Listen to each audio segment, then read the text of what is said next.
Excited to welcome the founder of BBallbreakdown, Nick Hauselman, or Coach Nick as we call him, to the basketball podcast. Coach Nick is the founder of BBallbreakdown, a popular online channel devoted to NBA analysis. He's been breaking down NBA games with slow motion freeze frames, arrows, and voiceovers for over 8 years. Coach Nick has over 20 years of experience coaching players at every level, using the most cutting-edge techniques that ensure maximum output and efficiency. Coach Nick is also a regular contributor to The Athletic and has been featured on various podcasts and media outlets.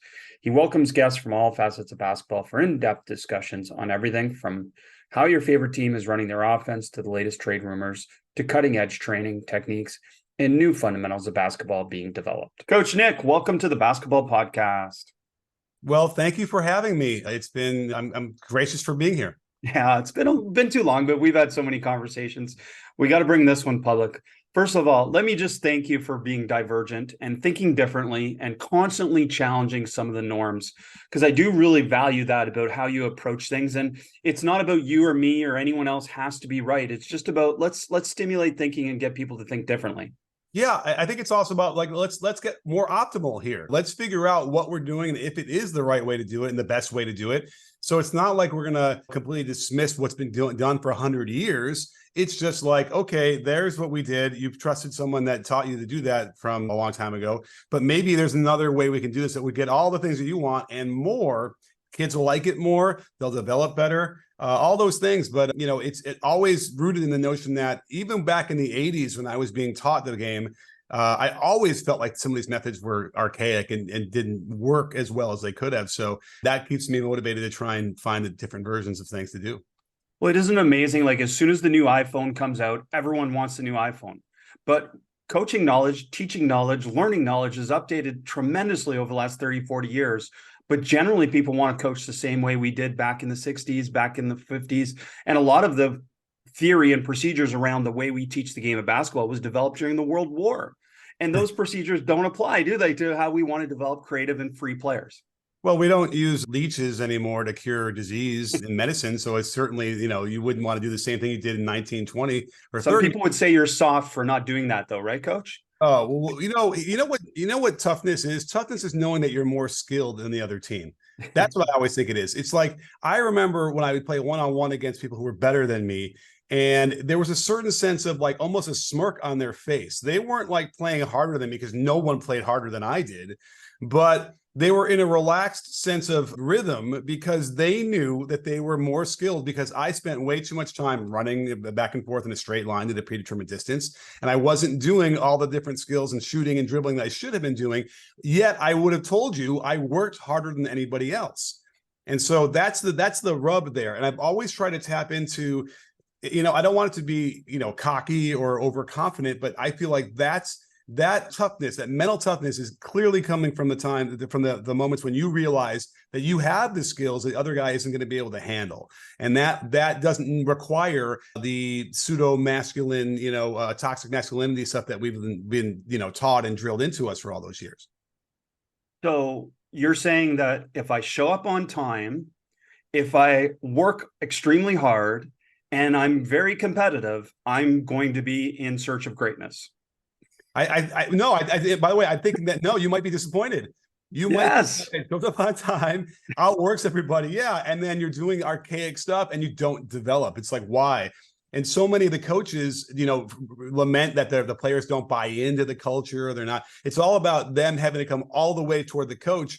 And I always tell them, I say, listen, you're just going to be frustrated your whole career. If you don't understand that this is a meeting in the middle, and like, in fact, I was just watching, oh my goodness. I guess you were telling me about somebody you were talking to coaching around you. I'll just light my coach on fire. My kid's coach, he's playing flag football now. And, there's a kid on his team who is clearly processes in a much different way than a typical kid.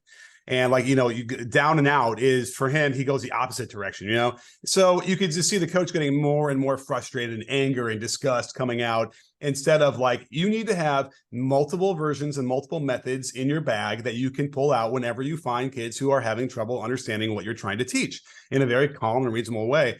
And I feel like so many coaches don't have that, and they don't want to expand their bag. And as a result, yeah, they're just going to be frustrated the whole time. The kids are going to be frustrated. They're probably going to quit. And by the way, if it's an AAU program, it's bad for business. They're going to stop paying you to coach them. Yeah, not adapting to modern times and engaging the players in the right way certainly is bad for business. And to your example, I mean, look, there's a lot of volunteers. There's a lot of coaches doing it for all the right reasons, and they're not investing in their learning for a lot of reasons as well. But we're speaking to very open-minded audiences, we hope, who at least are considering the possibilities that there's better ways to do things. And that's why we're here today, to talk about a potential better way, which is the chase defense. Let's first start with, what is the chase defense? Well, I almost don't feel like I want to talk about how I came up with it as well, and because it kind of moves together with that, which is as you're studying offensive rating across the year after year in the NBA, and I know it applies to the lower levels too, it just keeps going up and up at a pretty steady pace, especially in the three-point era.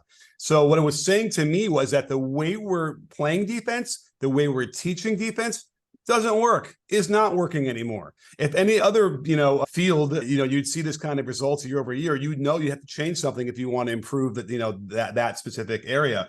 So I started to think to myself a couple of years ago, I said, well, what could be radical here? What everything's been done. There's 2-3, 1-2-2, 3-2, amoeba, whatever you want, man-to-man. We have all these defenses already. It's been a long time since we've had to develop these things. So the thing that jumped out of my mind was, well, we haven't really seen playing behind the ball. And so I said, well, let's look at this. Maybe this could be a viable way. And if we remember in 2019, the Utah Jazz guarded James Harden 3 quarters behind, not quite a caboose, but almost that way. And it shaved 10 points per game off his average in the playoffs that year. They didn't win the series for a lot of other reasons, but it certainly had a limit to what Harden was doing, and it was also disruptive. So I was like, okay, that's interesting. Then I sort of started to search around. I'd get, upper level players I could get as often as I could on the court. And we started experimenting with, okay, what alignments? Is this a zone? Is it a man? What can we do to make this work? And I kind of went from there. And that's where the origins of the chase defense came about. And in the very beginning, even before we kind of got it to where it is now, which I think is functioning really well. But even in the very beginning, I had coaches who would have kicked me out of the gym for suggesting this, scratching their chins and thinking, there's something here. Like there's clearly something going on that really made the offense get into a chaotic mess. So you mentioned the Utah example versus Harden. That's the one that stood out to me. But then the other one you make is this analogy to chasing an offensive player from behind in recovery on pick and roll in drop coverage, which is probably, if coaches are visualizing at home, it's a similar situation to that in terms of, at least at the point of the ball, those two defenders. Now, the whole idea of the chase defense is somewhat that you eliminate the pick and roll. You eliminate the three-point shot and you eliminate the pick and roll. Both are things that are obviously a big part of basketball in the modern game. So talk to us a little bit about kind of that philosophy of taking away the three and taking away, obviously, the pick and roll. Well, I love what you said about drop coverage, because in reality, half of the possessions in the NBA resemble the chase defense. I'm just getting to the chase, no pun intended, because so it's not as radical as you might think. And if you're running a drop coverage at any other level, yeah, you're going to be behind the ball at some point. The center is going to be in front of the ball containing, and the other 3 guys are pretty much zoning up. So it's almost like ice defense on the pick and roll, where they jump to the side to force the guy away from the pick. Well, if you think about it, it's another, quarter turn, and then you're all the way behind. So there are ways to introduce the chase, which doesn't make it seem as radical as you might think. And you're right. When you play behind the ball the way I want them to, you cannot set a ball screen. There is no way. I have coaches now who are saying, well, what if they go behind the defender? Well, okay, you want to have the ball handler like going backwards to dribble and trying to run his man who's behind him into that pick? Fantastic. I would love to see that. I had a buddy of mine say, well, what if he gets to the side of him and then like the ball handler basically defensive slides to his left to run the guy in there? I mean, like none of that makes sense. It wasn't work. So you basically, yes, eliminating the one play everybody wants to run. And I don't even think I meant to do this when I thought about it. The original idea was, let's get radical and what we can do to change this, and that would be playing behind. Out of that, I realized, oh, you know what? You can't set a ball screen. This is amazing.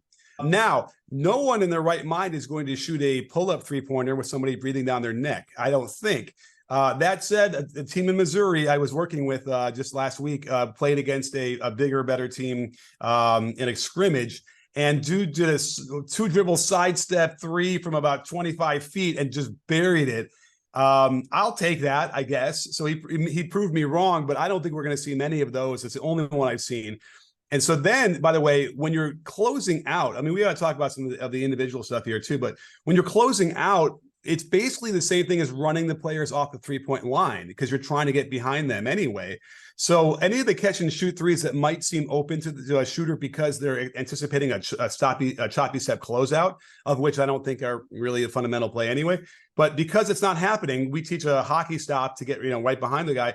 They're not going to feel so comfortable on those catch and shoots, and they're probably going to take the bait a bunch of those times to start driving instead. So you're basically eliminating a lot of the catch and shoot threes. You're eliminating, I would almost say, every pull-up 3 off the dribble, and then there are no pick and rolls. So now you're starting to realize that the offense is not going to resemble much of what you'd recognize when it's going up against it. Chase defense, prevent most 3-pointers and all pick and rolls. It's a B-ball breakdown for those that want the visuals as we talk about this. Go to that breakdown Coach Nick did. It's really good. It explains it pretty simply. So the part to me, like every defense gives up something. So what is this defense giving up? Great question. And it is a zone. So, and by the way, I want to give full credit to Dean Smith. So I had played around with different variations from whole cloth. I tried to invent it on my own, and we were getting closer and closer, but there's a couple of rotations that weren't working. So I looked at Dean Smith's point zone, which is very obscure these days, considering that Dean Smith is like the most well-known college coach of all time. But I decided to use that because it did resemble what I'd already started to build on my own. So there are some weaknesses. I hesitate to say them because I don't want the guys to figure it out. They go up against it, but I'll tell them because you know what? It doesn't matter if we rotate and we adjust properly. So if you want to do like a power alignment, which is 3 out and 2 in, which is what we used to see back when you and I were playing, there's something about, and not necessarily on the post. The post isn't really open against this, but it's the slot or the dunker spot. If you fill both of those, the alignment is similar to a 1-3-1. So the guy on the bottom does have his hands full and has to make some decisions down there to cover that. And because we're letting the ball handler dribble to like the elbow before he gets contained, because remember, the whole goal is to get him to pull up to shoot long 2s and floaters with a hand up. There's a seam in there a little bit that could be exploited a little bit. The bounce passes stuff to the dunker spot, but there are ways to adjust so they catch it far enough out where it's not a layup, they can't get right to the basket and they'll be under duress.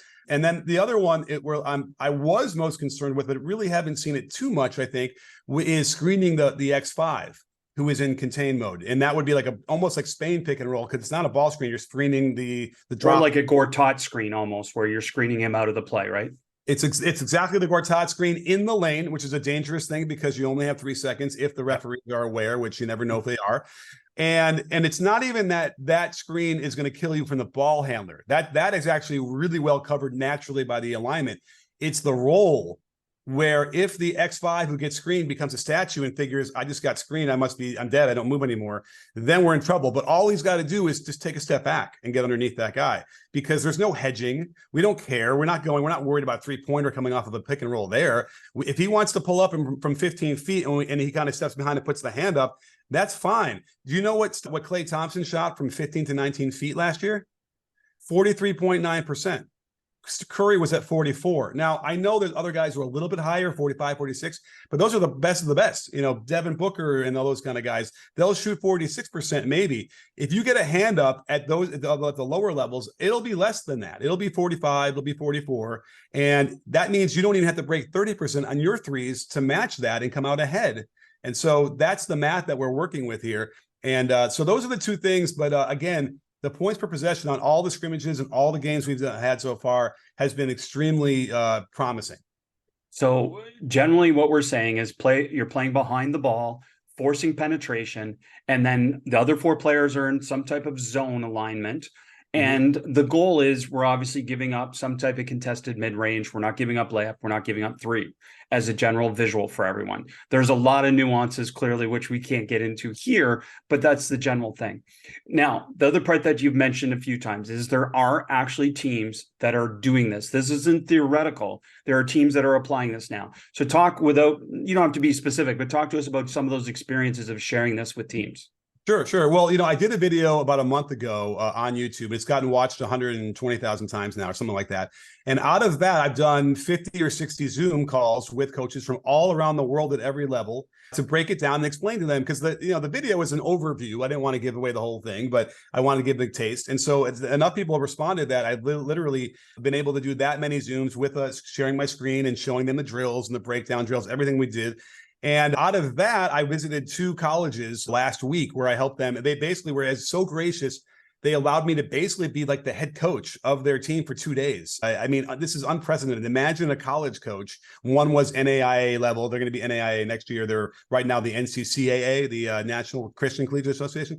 So, but imagine that, a guy a little bit older than me, so old school. I was even shocked I was even there because I couldn't believe he was that out of the box with it.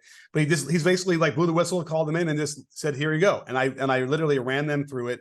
And then I went to New York and did the same thing for a Division II team. And the Division II team just beat a Division I team in a scrimmage using this defense 20 times in the second half. So, but out of those 2 things, and I filmed the whole thing and I got it all, I was going through all the footage. I was already developing drills that really helped. So what I learned in Missouri, I was able to adjust and add 2 or 3 drills from New York, and it really helped. And so it really started looking great there. So I'm excited about this groupthink because I have a Discord server where all the coaches who have done the Zooms with me are all now part of, and they're free to upload their videos and diagrams and just a running text conversation as well. So we're going to really rapidly develop better and better techniques for how to teach this and how to run it. And I'm really excited about that. I think, by this time next year, it'll be even better, and there'll be, I'm sure, even more people wanting to run it. I know it's a common knock on you and maybe me to a certain extent is that we're not coaching.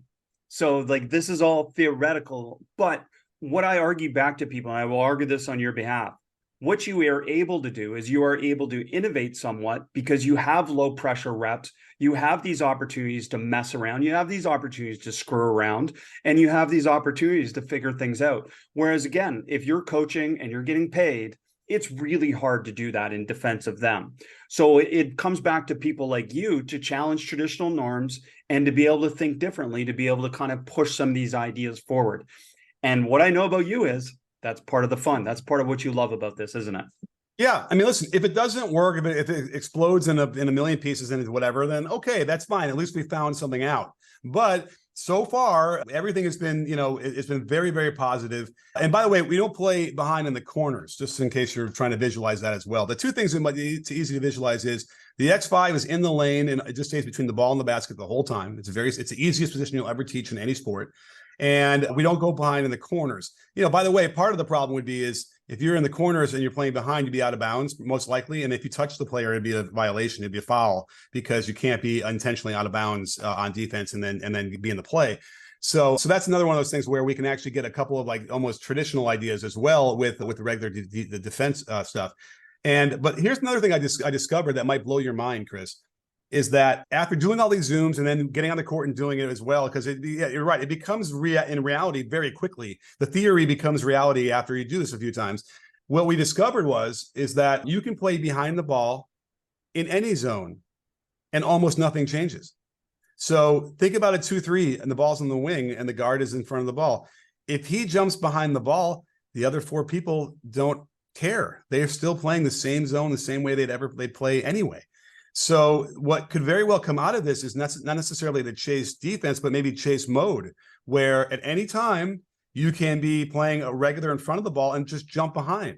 And then suddenly the offense will have no idea when you're going to do this. You could do it after the second pass. You can do it in the middle of the touch, where the guy's got it for a second and then you jump behind. In fact, that might be for the higher levels, the way we have to do it, because some of these guys are so good that if you're going to give them the lane, a drive, even though the X5 is there to contain, if you're going to give them unfettered, catch and drive like that as often, you might have some problems. So it might have to be, okay, I'm here, and then I jump behind. But either way, if you can use that as a in a more of a random fashion, then the offense will never have a clue on how to get comfortable or what they're going to do. And I think that's really exciting to me, because now, they're not comfortable. They're not doing their individual moves they've been practicing with their trainer all that time. It becomes a whole other level of confusion. And the last part might be that invariably there's going to be two guys on every team that every coach plays at any level who aren't really great at driving, who are going to take the bait, and they're going to think, oh, this is great, I'm open. And now a dribble and a half into that drive, they realize this is really not going to end well. So first of all, if you're chasing, are you trying to recover? Okay. So, another part of that is, and I've been talking to refs a lot about this, because I believe that when you're behind the ball, the refs will give you some leeway to have your hand in the lower back of the player. Because remember, it's all about impeding progress. That's what their whole game is on the ball and the defense and the hand checking and all that stuff. So if you're behind, you're not impeding progress already. So there is leeway, and everyone's been pretty much like, yeah, there is. As long as you're not like shoving the guy down from behind, I think you're okay. So you have one hand in the lower back and the other hand's reaching behind, trying to, just keep them in the ball in the other hand, or to keep them thinking, because if they don't have pressure on the ball, then we're in trouble. Just like any zone, if you don't really pressure the ball much, they're going to be able to pick it apart. So I'm not sure if that answers the question, but yes, you are chasing from the perimeter, the top and the wings, with that lower hand on the back, ideally, if the guy isn't already on his way. And but at some point, as you get closer toward the free throw line, you decouple and let the X5 kind of handle it into the lane. If that makes sense. Yeah, that makes sense. That answers that. The other part you mentioned about obviously doing this within a zone, I thought was brilliant, because to me, defense is all about disruption. I mean, we're trying to disrupt the offense in some way, and that's all good defenses. So to me, this is even like scouting report specific. Doing this to a non-player is just as powerful and somewhat as not guarding them, right? Because it could mess with them thinking, oh, I've got an advantage, I've got to go attack. And you would get non-dribblers, non-attackers, non-decision makers driving, right? Oh, I mean, there's so many of the catch and shoot guys who are good, like the 3-and-D. And yeah, they want to just be able to catch and shoot and not have to deal with this. And yet they also might want to prove to their coach that they have other skills, right? Okay, well, let's find out.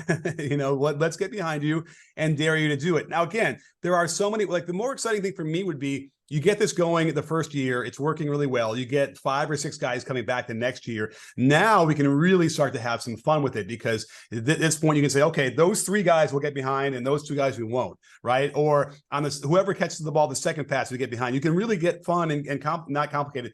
What's the word? Just varied with it in ways that the more they master it, the more random you can get it to be, where it almost seems like, gosh, how did they know to get behind me? When in reality, it was just like, I just did it because I felt like I had a chance to get behind.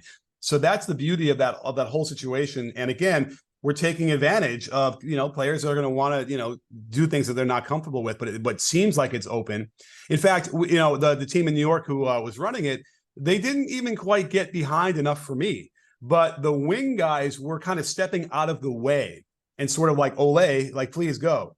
And the guy was like froze. He didn't know what to do. You'd think that they would go. So in reality, there's a freeze thing going on with some of the offensive players too, where they're not taking the bait, but now the clock's running, at least at the college level, and they're not getting any kind of good shot.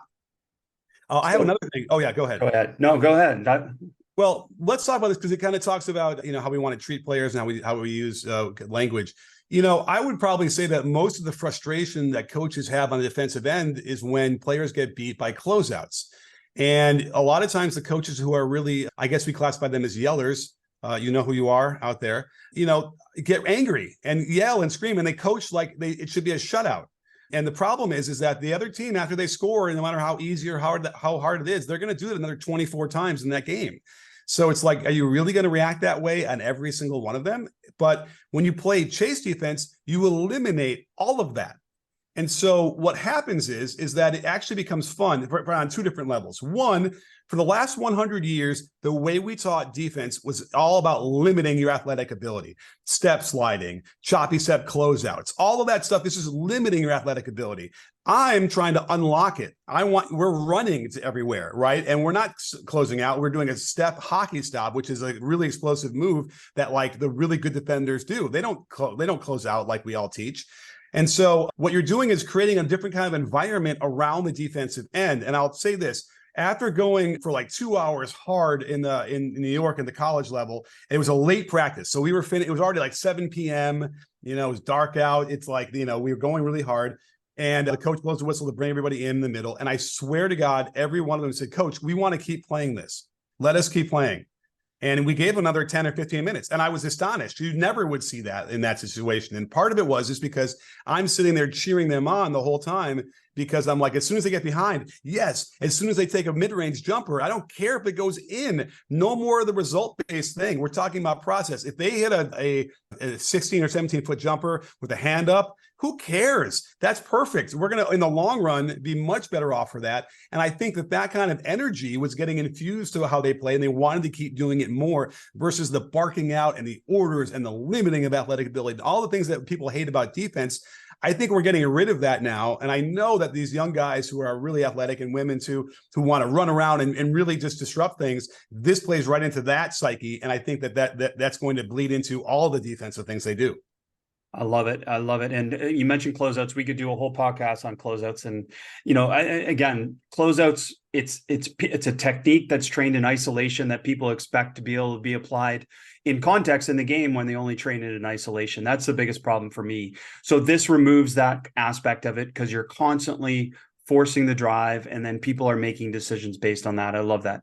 The other thing I want to say is, like, as you're talking about this, now you and I talked about this 2 years ago, I think in Las Vegas, when you first talked to me about it. But when you first talked about it, it seemed like, okay, let's go. And then as you learn it, you go, okay, wait a minute, this isn't as wacky as you think. This is not as wacky as you think at all. And you see this in Europe. You see it a little bit in college basketball last year, the goalie defense, where one player is essentially like the X5, is everyone's playing man essentially, and one player's just standing at the charge circle. So that already exists in some form, and you're just making it a little bit more obvious that we're forcing it to the goalie. Now, do you call X5 something specific? No, we just call him X5. Yeah, I'd say he's got the windshield wiper role, because he just basically, goes like a windshield wiper wherever the ball goes. But yeah, no, I mean, a goalie is not a bad term. We could use that really easily.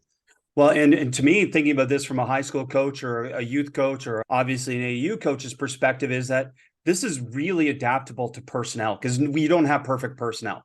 We know that when you coach high school, you don't have perfect personnel. So you can put players in situations where, as you said, they can have fun and be engaged defensively because they can make an impact.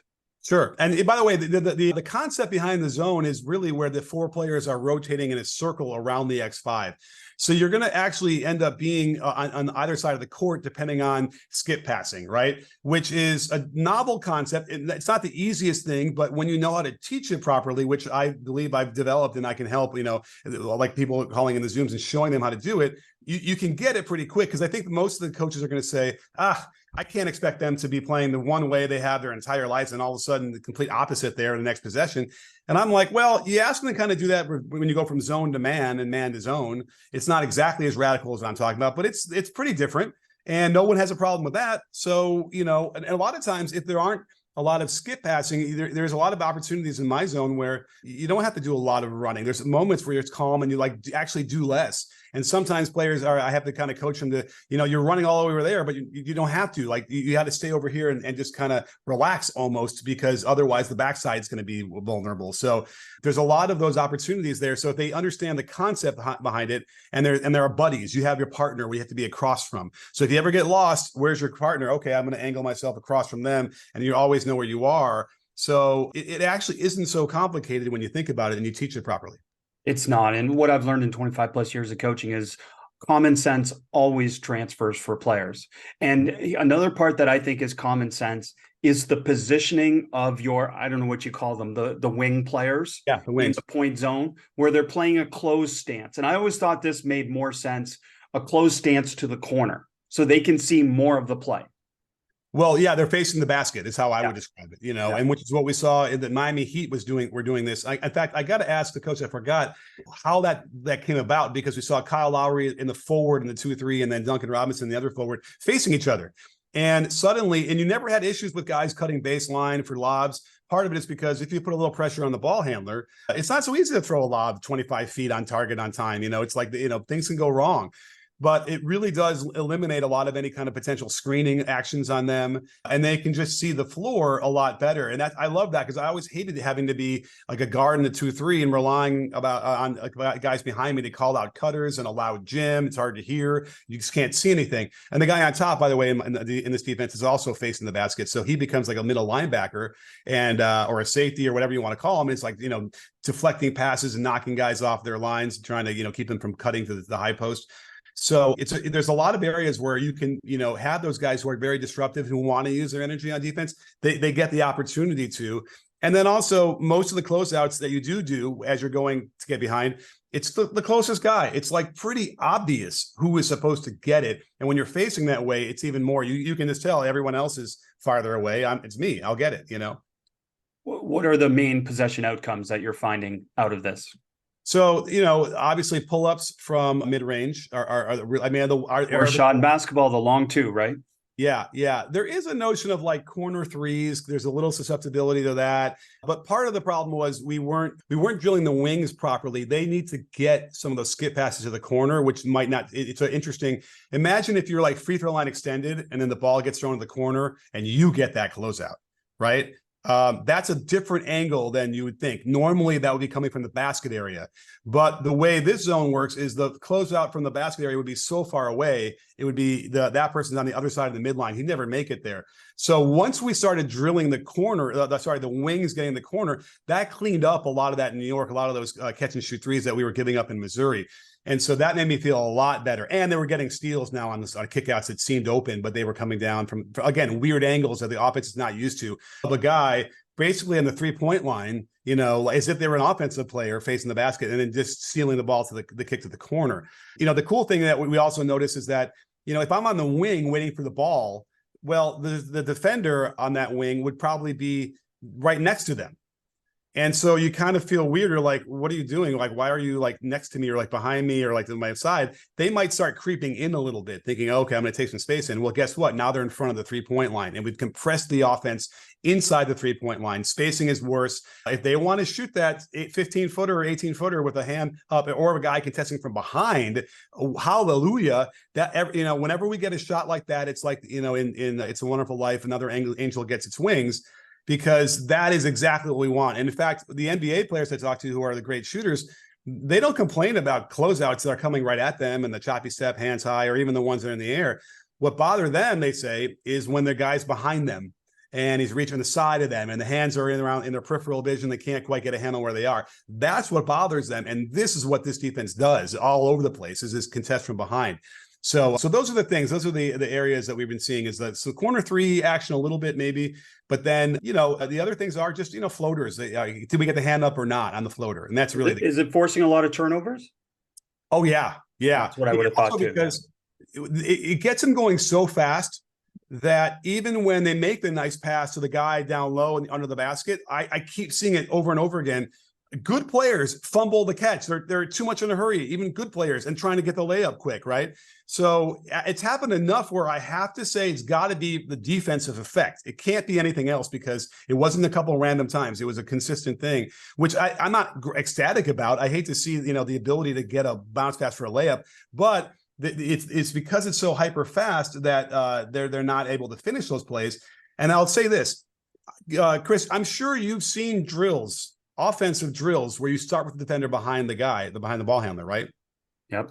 So what we're really doing is we're making the offense a lot better. Yep. So after 2 days in New York with this D2 team running it, they started getting good at picking it apart, right? They were finding some of those dunker spot bounce passes. They were finding a lob here or there, a kick out. But the only way they were doing that was with the most supreme ball movement and accurate passing and timing and cutting. And it was like incredible offense.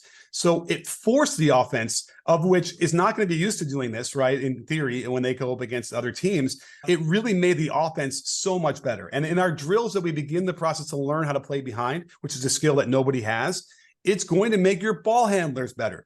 Any kind of pressure, and I think you'll back me up on this, any kind of pressure out of the norm that they have to deal with while doing a familiar skill like ball handling will make them better. And so that's what the legacy ends up being, is you're just going to make your offense really, really much better in a quicker time. The other thing for me is that obviously we've got to talk about how do they contest the shot from behind. That would be probably the initial part about potentially fouling from behind, trying to get too much pressure from behind. So talk to us about that. What are some of the teaching points in that way? So that's a really good point. You know, we you don't often see, like in drop coverage. I know Trae Young was getting good at jumping kind of almost backwards and drawing those fouls, and they adjusted the rules to forbid that from happening.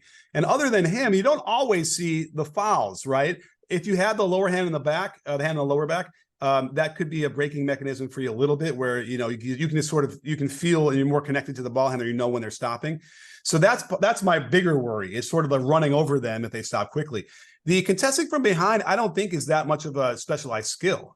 I think you can jump in the air. You're kind of like, you're already behind the guy, and you kind of put your hand up on the, in the side there, and just in the peripheral vision. I have yet to see anybody foul on those pull-up jumpers for the 3 dribble pull-ups. Right now, really the main contest we end up having on those is the X5. Right, he's the one who's there to get a hand up, and again, just interrupt the field of vision a little bit. Even we saw Luke Cornett doing this, right? The Cornett contest for the Celtics, where he would simply jump from the bat near the basket on a wide open 3-pointer, and he put his hands up in the air. And I interviewed him last year, and you can watch the video. There seems to be some analytics that show that the expected value is lower, or the expected result is lower than what the expected value should be on the wide open 3. Imagine that, by the way. If we discover that you can jump up from 20 feet away from the guy and then disrupt his vision a little bit, and that would be good enough as a closeout, we would never have to close out again, right? You could just about play everybody around the lane and whatever. But nonetheless, there is some effect, I think. Now, if you get closer, it's a little bit different, obviously. But we haven't seen any issues with that. And I feel like all I want is a contest. It's want to get your hand up. And again, we're taking the result out of this. It's a process. And if you can latch on in the process, you get buy-in, and you remove the anger and disgust and depression, that you can develop over getting scored on, because you got exactly what you wanted them to do. Have you evolved it to the point that you're figuring out things to do within scouting report to be able to modify for specific players with specific skills? Yeah, so that's what we mentioned earlier about, you play behind on a certain player and you play in front of other players.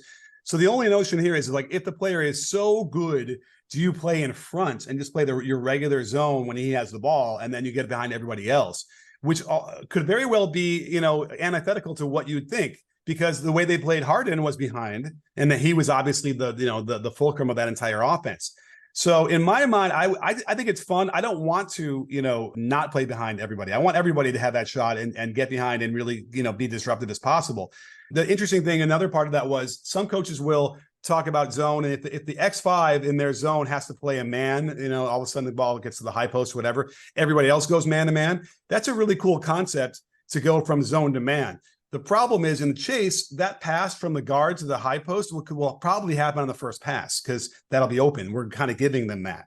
And then you go to man-to-man. That's not fun, right? I want to be able to play chase. So in my mind, I'd much rather just have the X5 play the man there. Everyone else maintains their zone. And if it gets kicked out again, then we're right back into our chase. With the X1, by the way, if it's a high post, whatever, X1 can kind of come and be disrupted from behind a little bit as well. And parenthetically, another popular action that teams love to run now is a drive to the elbow, jump stop, pivot, kick back for a 3. It's always a safe pass backwards, right? Not anymore. You're not going to get that pass against this defense. So all those things kind of play into it. And I almost feel like the scouting reports, I think it was John Wooden talked about how they scouted, it was early in his, tenure at UCLA, and they went to New York to play in, in Madison Square Garden. And they did this detailed scouting report of the team they had seen the night before. And they got so in their head, so nervous or whatever, that they lost the game because they weren't playing freely. And that's the last time they ever did a really detailed scouting report. Because in reality, it's all right, what would you really adjust these days? You don't want them to catch the ball on the elbow. Well, we probably don't want anyone to catch the ball on the elbow, right? You don't want middle penetration. We don't want anybody to penetrate middle. So I almost feel like, if you have your clear defensive principles, like no middle for me, then the scouting report becomes less and less important, because it's going to be the same scouting report for every team you ever play. Love that. And, it's like scouting reports where it's like, we've got to box out. Well, obviously, like, Oh, you want to get into box outs? we don't need to write that on the scout, do we? We have to box out. Anyway, speaking of boxing out, I think another myth is that zones don't rebound as well as man to man. And that's just something that we just share constantly. There's bad man rebounding teams, there's good rebounding teams, right? Et cetera, et cetera. But talk to me about rebounding responsibilities within this. What are the goals in terms of that? So X5 and X4 are almost always, X5 certainly is in the lane. X4 is usually somewhere along the baseline nearby, and you want him to be, or them to be, one that it can't be the shortest player. So you already got a decent base there. What I love about this, though, is that X2 and X3 can be running in like they're offensive rebounders to get the rebound. And when you're running quickly, you have a lot more momentum to jump up high and grab those rebounds. So that's exciting to me. And in fact, what we've kind of been developing more recently is the weak side wing is the one who does it. And the other wing, who is probably contesting the shot, is now in a good position to get a run out. And we're seeing that a lot. So in Scotland, my guy, Coach Ross, is out there. He's played 5, 6, 7 games already because their schedule is different there. It's a semi-pro league. And there, he doesn't, just to give you, he brought it up to me. He goes, we're getting a lot of these runouts out of this because of the X1 who's like behind everybody on the shot. And then I started looking at the footage. I'm like, I'm not even a run out. It is literally like rebound, one dribble, and then it's a 45, 50-foot pass, and he catches a layup right away. So if you're running this defense, you better work on those layups because you don't want to blow those when you get them. And they're not always that easy, right? You're looking back to catch it, and then you got to find the basket and shoot it again. But that was what were we talking about? Oh, yeah, rebounding. So I haven't seen it anything worse or better than any other zone. And I have a feeling you're right. It feels like they give up more offensive rebounds, but I have a feeling it's probably negligible when you look at the actual probably because they're just more obvious. Like if you give up a rebound in a zone, it's because nobody took care of that responsibility. And I don't know. And meanwhile, like man to man, so like, the big thing about boxing out, if you ever follow me on Twitter, we get into these arguments all the time, but the traditional box out. And I follow you, but I don't get into the arguments. How about that? Yeah, good for you. I mean, it's not an argument; it's a conversation. Part of your brand. It's part of your brand. I'm trying to help. It's what I end up. I have to usually end on. I'm just here to help. Let me know when you're ready. That's how I usually have to end those. But the idea that you'd be in a man-to-man, and then when the shot goes up, you are going to turn your back to the basket, find this person, armbar on him, pivot, and then look up and try and find the ball. Every time I see an offensive rebound, it's exactly because that happens. 90% of the offensive rebounds are because the guy, all he had to do was keep his eye on the ball the whole time and then go after it. And I know I wasted so much time when we had problems with the rebounding throughout my high school career as a coach. And the day I finally said, we're just going to have them move randomly and then throw the ball there and say, you just go get it. It solved our rebounding problems overnight. Because no more of this, I went to the Jim Calhoun, clinics where he just shows, this is how you're going to box out because he did this in 1940 or 50. It's ridiculous. You cannot take your eye off the ball like that for 3 seconds while the ball's in the air. It's insane. So, and then the guys argue, well, Kevin Love, he's a great boxer out, whatever. I'm like, yeah, I'll show you. And I would show. Kevin Love never took his eye off the ball. He would never face the guy, armbar, pivot. He's not boxing out. He just goes after the ball. And the only problem with that is that you would think it would be thanks, coach. I really appreciate it. I didn't realize that. That's a really good piece of information. The best case scenario is they just kind of disappear and never, respond again. And the worst one is they don't even believe the video in front of them. But nonetheless, we persist. Well, coaches spend an obsessive amount of time. Closeout's an example. The box out's an example. Talking about technique, when really what they're talking about most of the time is perception and decision, which is what you're connecting for us right there. It's like the ability to be able to perceive the ball and then make a decision to go get the ball is the most important part of rebounding, whereas we get obsessed with the technique of physically making contact and boxing out, which is sometimes a part of it, but it's not always a part of it. And the value is obviously go get the ball. Well, so Brian McCormick makes a really great point about that because he says, if you're in your proper position when the shot goes up because you're in the good defensive principles, then you don't need to go find the guy. Like you can just reach over or you're right there and you got contact with him, right? Generally between them and the basket. Yeah. So generally you should already kind of be in that position as it is. And again, you could box out with that, your butt back and pushing them out. That's fine. Just don't take your eyes off the ball, ever track it the entire time and then go after it. God darn it. I remember coaches would be really excited when the ball would drop on the floor because they were all pushing everybody back. That just seems a little bit extreme, because you probably don't want the ball to touch, and who knows what happens once it hits the ground. And it slows down your transition. So I never understood that one. but great in theory and a drill in isolation. This coach believes his new defense is the future of basketball. Article in Forbes magazine as well for coaches to check out. Coach, I got to say the best part about this defense in my mind is it takes the offense out of their offense. You can't run an offense against this. You've got to be very conceptual and you've got to figure things out because it's constantly changing what's happening within the environment you're playing against this defense. And to me, that's a huge win. And that's what, going back to what I mentioned, how it's going to make your offense better. Like, even if you don't want to run this defense, right? If you do it in practice, you are going to make, you wouldn't believe it. I have footage. I got to try and dig it out because it's like a 50-minute clip. I got to go find all the possessions, but there were possessions out there. Yeah. Where it was, the ball movement was so amazing out of all of that. And it forced them to do that. So I was actually kind of getting into that as well. Like, wow, this is amazing. And even though I want the defense to win in those situations, you had to marvel at some of those passes and some of the movement that they were able to get out of that, which can only help you, when you end up playing against other teams who are playing, conventional defenses that are still trying to put pressure on you and all those things. Because again, you are going to have breakdowns where your offense will have advantages, just like you do in the chase. And so it's that repetition of decision making in practice that will help you, in the long run. And you and I are both really into, the game like situations, and it's not easy to recreate those, right? It's almost like you're trying to, when you film a movie, a basketball movie, right? It never looks real, right? Because they don't want to. It's a 10th take, and they don't want to screw it up, and they don't want to get hurt anybody or whatever. And that's the problem you have in those practice situations. But this kind of defense, though, really, really ratchets that up, and it makes it really, it's just exciting to see from a lot of different standpoints. Yeah, so much of it is just figure it out situations where they've got to learn how to fix situations and figure out situations. And all good defenses do that. So I think all good coaches are somewhat creating those situations. But I just love the concept that goes with this. And then talk to us a little bit about what you see as future possibilities with this defense, and then with maybe next level things that come from this. Well, I mean, interesting about future possibilities. I mean, the only future I'm kind of focusing in is on just, finding more and more teams that want to run it. But yeah, I mean, I think the future ends up being like what I described before is a world where you never know where the defense is going to play, is in front of you or behind you. And that's powerful, because I'm watching at the NAIA level, those guys are spotting up from about 30 feet away. And I started thinking, I don't know how you play zone if guys are going to spot from 30 to 35 feet. You cannot cover that ground well enough. So that's a problem for anything, whatever defense you're going to play. But at the very least, to disrupt it more, that would probably be what the future is going to be, which is, I think really crazy and exciting in a way, right? And then remember, man-to-man has zone principles and zone has man-to-man principles. So they all start to bleed into each other. So it's, in theory, you might end up just sort of having these kind of hybrid defenses that are sort of zone, sort of man. And, you're not going to be able to call a two-guard front because you see a one-guard front, defense, right? It's not so simple anymore like that. And by the way, if you see a two-guard front defense, you can do a two-guard front offense and make them basically play man. So that's a dirty little secret I'll throw out there. That's counter to everything we've ever talked about, Coach. Absolutely, yes. And just another side, just remember, you can't do a dribble handoff, with a guy behind you. Now, what might happen there is they might do the dribble handoff to the inside.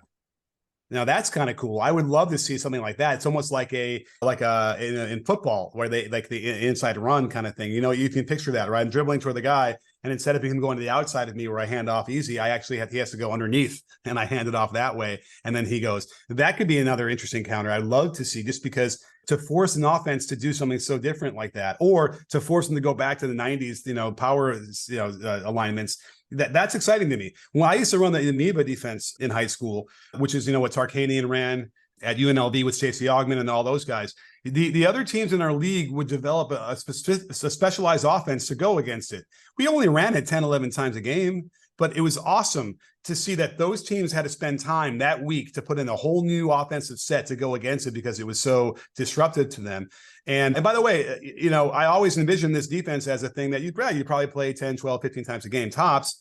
However, I suspect that there are going to be teams that my teams play against where you can run it for 20 times in a row, because the other team just never solves it enough to take it off. So, but I was going to ask you about that. Like, you do see it as being a situational defense somewhat, but then it could be a base defense that becomes adapted the other way, right? Where you go more traditional when teams adapt to it. So it could be your base, and then you go traditional as an adjustment. I mean, yeah, you can never say never. So, I mean, I always felt it was not going to be a base defense, but I had gone back and forth and kind of agonized over it. I don't even know if it matters at this point, right? It's just, Doesn't matter. Thing. And that said, in the amoeba, it's a very hyper aggressive zone, and you get like you start to have trust in your teammates that are going to back you up when you pressure the ball. And it would bleed into our man-to-man. And so our man-to-man would start getting better and better and more pressure filled because of that. And I choose to believe that the same thing's going to happen with Chase, because obviously the inherent trust you have in your teammates is even greater, because it's a layup if they're not in the right spots. You know, the X5 isn't in the right spot, for instance. So I believe that all these things will just continue to make the defense better, and also just sort of change the culture around the defense. I think that's another big thing. When that team wanted to play another 15 minutes because after playing hard for 2 hours, I mean, I think that just tells you that we're tapping into something that they really want to do. And if you ever find anything that related to defense that your team wants to do more of, then you better do it. Player engagement, player enjoyment is a part of coaching, and that's a key part of coaching, in my opinion. Empowerment. Empower the players, right? That's what's so scary to, I think, a lot of coaches. So there's coaches I have had on the show from England who are developing a whole new way of, player-based coaching, and they want feedback from their players after every practice. Can you imagine some of the American coaches that we know, if you ask them, hey, would you sit down with all 12 of your players one-on-one after the practice for 5 minutes and let them tell you what you did wrong in that practice? Can you imagine what they would react to, how they react? I know I wouldn't have been able to handle that, but you know what? Now I think I could. I think I've gotten to that place, but how else could you? You would only get better as a coach from that. You would only get better, that's for sure. I know you've shared this with really high level people down to obviously youth level coaches and stuff like that. What has been the general feedback that you've got? Is it curiosity? Is it excitement? What is the general tone? So I've shown it to a bunch of NBA coaches, and it's ranged from all over the place. The general thing is like very skeptical, and also like with this league, that would never work. But then after you talk to them for a while about it, they tend to kind of get around to it. So a couple of coaches who I really respect, who everybody respects defensively, I kind of got them there by the end of the conversation. There's another NBA coach who, like, I went to him because he's notorious for not being tactful at all. And I'm like, fine, give me the non-tactful answers and whatever. And, he's not convinced at all. And it was really, I guess rude is the word to letting me know it. But for the most part, everybody walks away at the very least, stroking their chin and thinking, yeah, this is it really interesting. There's something here. And I know that the coach in New York, who I guess we're not going to say yet who it is because he wants to keep it under wraps till they start playing guys. He saw it immediately, and he's already seeing, even though they're not even getting all the way behind enough for my taste, instantly he's like, yes, this is going to be disruptive. We have a lot of athletes in length. So that's really going to help you when you have a team like that. That said, the point zone was developed by Dean Smith and Bob Spear at Air Force because they didn't have a lot of size and have a lot of speed. So in reality, what I'm using as a baseline there for the rotations is for a team that is, disadvantaged athletically already. And so you could level the playing field a little bit more than maybe just trying to sit back in a 2-3 zone and pray that they don't, just dissect you that way. So, and plus, again, nobody wants to be on that team that the coach says, well, you guys aren't really good enough, so we're going to have to really just play passive and try and slow it down and all these things. That's not basketball to me. I had that happen to me once in like 8th grade where we took the air out of the ball, and it was single-handedly the worst experience I ever had in my life. But it also was damaging psychologically because it was what was the coach telling us? It was, that you're not really good, or that you're not good enough, and that's a damaging situation to be in. That'd be a great situation for players to be able to give feedback to the coach about playing basketball. We don't want to play basketball where we hold the ball. It may seem cool for you. It's not cool for us. And America, let's get shot clocks in every state. What are we waiting for? Well, do you want to join me? I just started thinking about that, of trying to figure out how to create a national push to get shot clocks. Because I know it's about money, right? We have to raise enough money to get shot clocks for every Coach Nick, Malaysia has shot clocks. I mean, it's not about money in America. It's about a will. If they want to do it, they'll do it. And I think a lot of coaches are holding on to an old view of the game, but decisions go up, player enjoyment goes up, every aspect of the game goes up. The game's just better with shot clocks. There's no argument that I can think of any other way. But Malaysia, Singapore, every country in the world plays with shot clocks. So you can't tell me it's money. Fair enough. And by the way, it takes two, to let a team run the clock out, right, and not play. Like the defense needs to sit back too and let them do it. So with this defense, for instance, you couldn't do that, and that'd be exciting to me too, because you could eliminate those people who are trying to stall. Coach Nick, this is awesome. I love it. I love talking divergently with you. And we've had many of those conversations in our time, and we'll have more now that I'm living closer to you in LA area. So, Coach, where can they find more information on this? And where, most importantly, can they go argue with you? Okay. Well, the argument part, the conversation is Twitter is still the place. I'm not going to call it whatever they call it now. That's at BBallbreakdown. In fact, BBallbreakdown is everything on YouTube. If you type in B-ball, it'll autofill for you. But I do a lot of live coverage of the games. And so I take clips and we discuss and we show, here's a guy who's dipping, who's not dipping on the shot. By the way, we probably already had that conversation about shooting, but that's another whole thing we got to discuss at some point. But Twitter at BBallbreakdown, and then on YouTube, if you want to see the video of the Chase defense as I introduced it, it's called Chase Defense, all caps. You'll see it on there. It was published on August 29th, and it's got a whole ton of views. So again, if you want to reach out to me and you're a coach who sounds interested in wanting to run this and join it's almost 60 now, people across the world, then just, you can email me, Coach Nick at BBallbreakdown.com. We'll schedule a Zoom, and I'm trying to get out to some places too. If I can make it work and it's not like horribly far, then we can maybe figure out where I can come out there and help.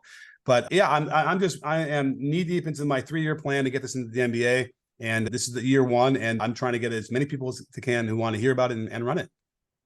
I cannot recommend it enough, coaches. There's not a better experience in my day than spending an hour or two talking basketball with Coach Nick. It's a fun experience. So don't hesitate to reach out to him. And Coach, thanks for sharing the game with us. Thank you, Chris. I really enjoyed it.